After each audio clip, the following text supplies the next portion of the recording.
9 Telugu digital news కు స్వాగతం. తరాలు మారినా నాయకులు మారినా మా తలరాతలు మా బతుకులు జీవన ఉపాధులు మారలేవని దుబ్బాక మున్సిపల్లోని 40 సంవత్సరాలుగా 1వ వార్డులో గ్రామానికి దూరంగా పూరి గుడిసెలో జీవనం సాగిస్తున్నామని, తమ వృత్తి అప్పటి నుండి ఇప్పటి వరకు మా బతుకులు వేటకు వెళ్లడం మరియు పాత చెత్త చెదారుల సామాన్లు ఏరుకోవడం మా బతుకులుగా మారాయి. కనీస ప్రభుత్వాలు మారినా మా తలరాతలు మారలేదని వారు మీడియాతో వారి ఆవేదన వెల్లబుచ్చుకున్నారు.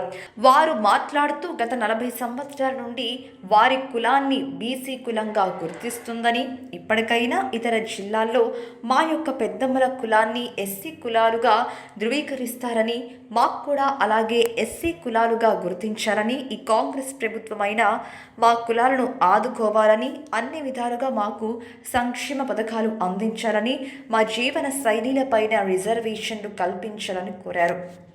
అట్లా కాంగ్రెస్ ప్రభుత్వం వచ్చింది కాబట్టి ఇప్పుడు ఆ సారాన్ని మమ్మల్ని ఆదుకోవాలి, మమ్మల్ని ఇప్పుడు చుక్క తప్పించుకోవాలి. మాకేంది ఏడిపోయినా మాకు బీసీ అని వెళ్తుంది.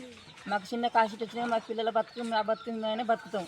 ఇప్పుడు కానీ మేము బేరం వేసుకుంటున్నాం. మాకు మా ఇంటి సీసీల బేరం డబ్బులు బేరం వేసుకుంటున్నాం. ఇప్పుడు కానీ మాకు సార్ సొత్తుగా ఈ టీఆర్ఎస్ పట్టిన గెలిచిన సొత్తుగా మమ్మల్ని సార్ పట్టింపు చేస్తేనే మేము బతుకుతాం. ఇప్పుడు మాకు ఇప్పుడు ఏమైనా ఆలోచిస్తారు, ఎవరు పట్టుకుంటలేరు, ఎవరు బాధిస్తారు. మనం ఎప్పటికైనా ఇప్పుడు మమ్మల్ని పట్టింపు చేసుకుంటే ఆదుకుంటే మేము కూడా మంచి బాగుపడతాం, బతుకుతాం. మా చిన్న జాతి కింద వేస్తే మంచి బతుకుతాం. ఏడుగైనా మాకు బీసీ వెళ్తుంది, ఏడుగైనా బీసీ వెళ్తుంది. ఏసి కింద పెట్టి కానీ ఇప్పుడు బతుకుతాం. ఇప్పుడు మన లోన్ తీసుకొని ఇంత మాకు మిత్రులు కూడా మాపు చేసుకోవాలి. ఇప్పుడు మాకు మిత్రులు కాబట్టి ఎంత బతుకం చేస్తాం.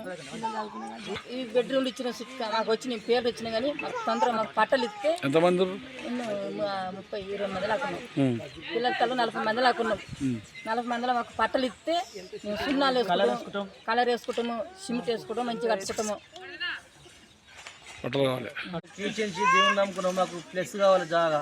ఒక 10 గుంటలంత జాగా ఇస్తే మా క్రిస్టియన్సీలకు మేము దేవుని నమ్ముకున్నాం కాబట్టి అందరికి ప్రతి ఒక్కరికి జాగాలు అన్నీ చూపించారు. మశానానికి బొందలకు అన్నీ ఇచ్చారు. మాకు ఇప్పుడు సంఘం కావాలి, ఒకటి కావాలి. మాకు జాగా ఒక 10 గుంటల జాగా చూపిస్తే అది మాకు దేవుని నమ్ముకున్న మాకు సంబంధిస్తుంది అట్లా అన్నట్టు. మాకు ఆ జాగా లేదు కాబట్టి అందుకే మేము చెప్తున్నాం. మాకు ఇప్పుడు కొత్తగా సార్ ఎక్కింది కాబట్టి ఆ జాగా మాత్రం ఖచ్చితంగా మాకు 10 గుంటలు మాకు ఏది లేదు. మాకు జాగాలు భూములు ఏవి లేవు. అవసరం మొత్తం